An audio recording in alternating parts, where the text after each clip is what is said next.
E aí, meu irmão, vem cá, vem cá, vem cá. Vem cá, vem. Bom dia, pessoal que tá aqui, né, que veio especialmente para assistir essa aula, né. Como ficou claro aí, o nosso assunto é um assunto um pouco... Não ficou claro, não disse nada ainda. Nosso assunto vai abordar corpo, arte contemporânea, música contemporânea. Vamos abordar também, qual memória escrota?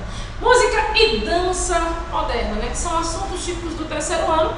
Eu deixei esse assunto para ficar no terceiro ano porque existem alguns pontos polêmicos que alguns poderiam não ter entendido ou ter entendido mal, né? Vamos começar aqui pela arte contemporânea. Algumas pessoas nem consideram a arte contemporânea como arte, né? Mas isso tá ligado, né? Não porque não seja arte em si, às vezes porque a pessoa não agradou aquela arte em si.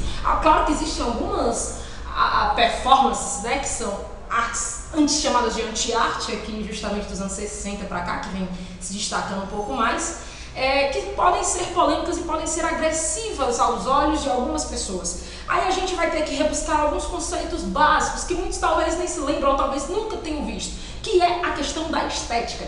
Que a estética é o que faz você apreciar uma determinada obra e rejeitar outra, né? Considerando conceitos básicos de belo e feio. E os meus alunos, né, do primeiro ano, do segundo, devem se lembrar vagamente que são conceitos que nós atribuímos a algo que nos agrada ou que nos desagrada, ligado a possíveis lembranças do nosso passado. Nossa, zoado terrível, né? Mas enfim, né? Existem alguns pontos, né, polêmicos aí, porque a arte contemporânea ela trabalha com o corpo, como eu dei um exemplo para vocês aí. E aí, meu irmão, vem cá, vem cá, vem cá. E quando a gente trabalha com o corpo, a gente primeiro tem que estabelecer uma pergunta básica. O corpo é visto necessariamente como um objeto, um ponto erótico? Onde é que tá aquele negócio? Meu Deus do céu, cadê? Oh meu Deus, desculpa. Né? O assunto é polêmico, é extenso, não dá para eu querer resumir demais para vocês, porque a gente vai ter que falar sobre a influência das mídias na vida das pessoas, a forma como o corpo é abordado nas televisões, né? O que de certa forma erotiza mais o corpo da mulher e de certa forma preserva mais o corpo do homem ou não, né? Pode também preservar, mas se a gente for considerar, né, a vida da mulher ainda hoje tem muito mais impacto, né? Eu poderia citar alguns exemplos aqui, mas, enfim, eu poderia expor algumas pessoas, o que também não é legal. Bem, vamos começar aqui com a leitura de imagem. Toda imagem, quando a gente vai analisar hoje, né, eu sempre digo para meus alunos, repito, os aplicativos de redes sociais, WhatsApp, Face, Instagram, existe um bombardeio imenso de imagens. E qualquer pessoa pode pegar uma imagem e fazer a leitura que ela quiser, e as outras podem acreditar naquela leitura ou não que é dita. A partir daí as pessoas passam adiante certas coisas sem verificar talvez a veracidade daquelas informações, o que de certa forma pode prejudicar a vida de outras pessoas. Exemplo, né, nos WhatsApps aí as pessoas vivem compartilhando obras de arte, né, enfim, porque no museu existe muita pornografia. Não, pera.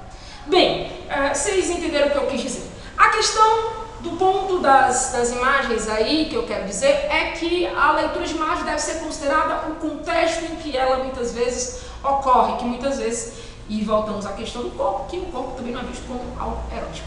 Bem, a arte contemporânea, ela vai ser um ponto polêmico, porque ela vai renegar alguns, não vai dizer renegar, mas vai trazer novos tipos de arte, né, considerados de anti-arte, que são artes que vão fugir da forma tradicional, a zoada do cão. Bem, quais seriam os materiais tradicionais? Madeira, pintura, as tintas e tudo mais. Mas quais seriam as artes anti-artes? Performances, happenings, as instalações, as intervenções, o grafite vai ser uma arte contemporânea, né, em que a gente vai ter aí uma briga entre pichação é arte, pichação não é arte, grafite é arte, grafite e pichação não é arte, nada é arte, enfim.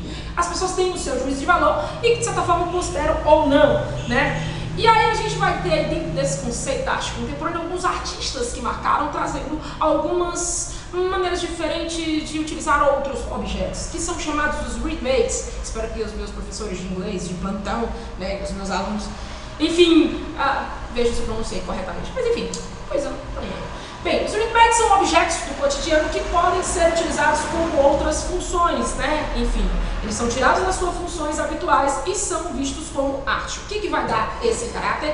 A ideia, o conceito. Por isso que muitas vezes a arte contemporânea é chamada também de arte conceitual, porque você tem que buscar ou investigar qual é a proposta do artista por detrás daquela ideia que ele quer jogar. Nos anos 60, a arte contemporânea ganhou bastante força, porque houve ditaduras, né? Não vou dizer ditaduras, tem essa palavra, enfim, estamos revendo isso, né? Claro, é evidente. Né? Regime civil-militar, porque a população estava por trás, a população queria, né? Queria sentir o poder da ditadura. Mas a gente vai ter aí, né, algumas formas dos artistas fugirem à censura, porque a censura, né, os governos, os ditos censores, estavam por trás, observando as letras das músicas, sabendo se havia metáforas que poderiam instigar os jovens a se revoltarem contra os pais e tudo mais, como se pudesse controlar isso, né? Mas enfim, a arte sempre é um jeito de viver na marginalidade. Já dizia o Hélio de Sica, seja marginal, seja herói. Mas, vamos lá. A gente vai ter aí, né, um artista chamado Carlos Ilho, que vai utilizar... Foi o Carlos Ilho? Foi... Peraí. Vocês veem aí, vocês confirmam. Né? Enfim, a memória tá falhando. Na qual ele vai pegar uma cédula na época da morte do grande jornalista, não sei se foi grande, mas do jornalista Vladimir Herzog, que saiu para dar uma entrevista e nunca mais voltou. Bem, daí sim apareceu o corpo dele, do qual se dizia que ele havia sido suicidado, mas, enfim, algumas pessoas sabiam que não era suicídio e que ele havia sido assassinado. E aí começaram a estampar várias cédulas de dinheiro com os dizeres: quem matou Herzog. Foi utilizado também em outras formas, outros materiais, que foram as garrafas de refrigerante. Né? Mas por que a arte se utilizou desses materiais, cédulas de dinheiro, garrafas de refrigerante? Porque em tempos, né, sombrios em que a falta da liberdade de expressão, as pessoas têm que utilizar outros meios para se expressarem. E aí foi aí que se utilizou esses meios, porque havia uma rápida circulação, uma troca desses materiais, né? O dinheiro que você pega aqui, já daqui a uma hora não está mais na sua mão, já está daqui a 10 quilômetros, ou daqui a 50 quilômetros, ou muito mais distante do que isso, né? Pela velocidade, pela globalização que as coisas acontecem. Mas esse artista não foi o único, né? Chico Buarque, nos anos 60, fez a composição da música Roda Viva, na qual estabeleceu-se uma crítica à falta de liberdade de expressão, a questão que os artistas, né, que alguns setores da sociedade estavam sentindo isso. Na qual Roda Viva é uma metáfora, né, a essa falta de liberdade de expressão. Bem, nos anos 60 vamos ter outros artistas também com outras propostas, querendo que o espectador participe do processo. A gente vai ter Hélio de Sica com seus parangolés, vamos ter Augusto Boal com o Teatro do Oprimido, na qual é referência, né, em vários países hoje. E vamos ter também Lígia Clark com a sua obra escultórica Os Bichos, que já caiu neném. Todos esses três que eu citei, eles vão querer que o espectador participe, interaja, não seja apenas um objeto passivo, na qual contempla um objeto artístico e fim de papo.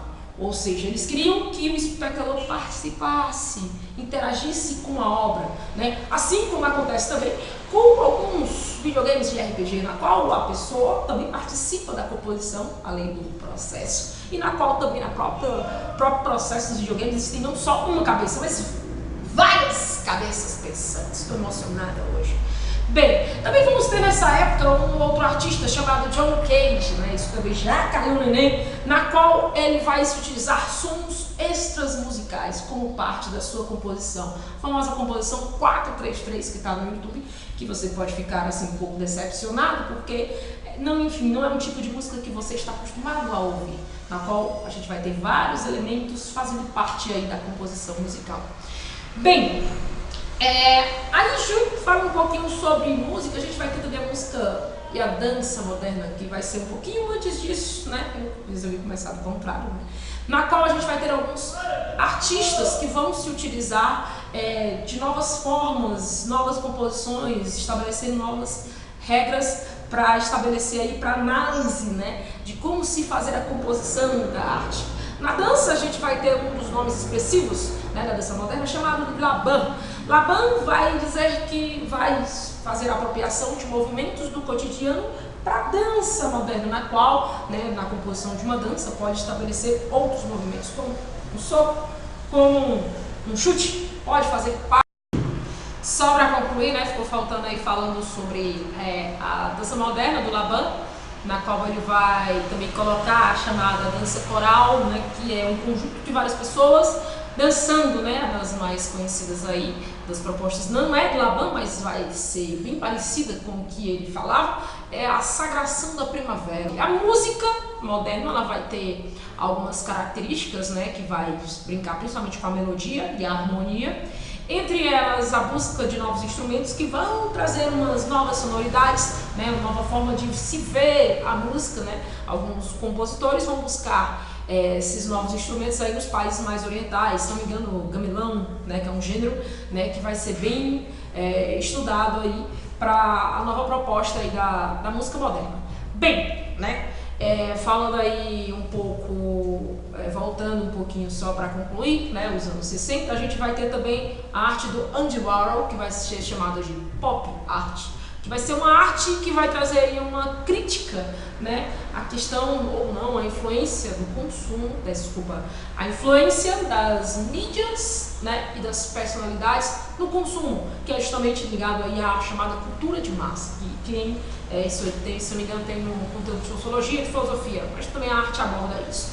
Bem, o artista Andy Warhol vai trazer, através de várias repetições de imagem, a repetição é uma característica, né, da propaganda, até porque a pessoa fica repetindo ali várias vezes, e aí o seu cérebro acaba recebendo aquela mensagem, e aí acaba vendo uma necessidade, acaba repetindo uma ação, acaba repetindo algumas coisas, né, ligadas justamente a esse bombardeio, né, que a propaganda faz. Então o Andy Warhol vai utilizar a repetição das imagens, né, através de uma técnica de serigrafia, e vai utilizar personalidades. Marilyn Monroe, vai utilizar o Mao, né, o cara lá da China, e vai trazer aí essa crítica, né? Não deixa de a cultura de massa, a cultura pop, a pop art está muito presente nos dias de hoje, onde as pessoas vão, às vezes, um artista diferente, mas que canta as mesmas músicas, os mesmos estilos de música de um outro artista que está com sucesso. Então a cultura de massa, ela vai pegar isso, né? Essa questão do que dá certo, digamos assim, e que de certa forma tem uma grande aceitação por parte de um público, né? Um grande público que, enfim, tá ali apenas para consumir. Então, pessoal, é isso. Dei uma olhadinha na revisão. A revisão, na verdade, é um roteiro de estudo na qual você vai pegar ali as perguntas e vai relacionar com algumas coisas que a gente já discutiu em sala. E, basicamente, é isso. Boa sorte!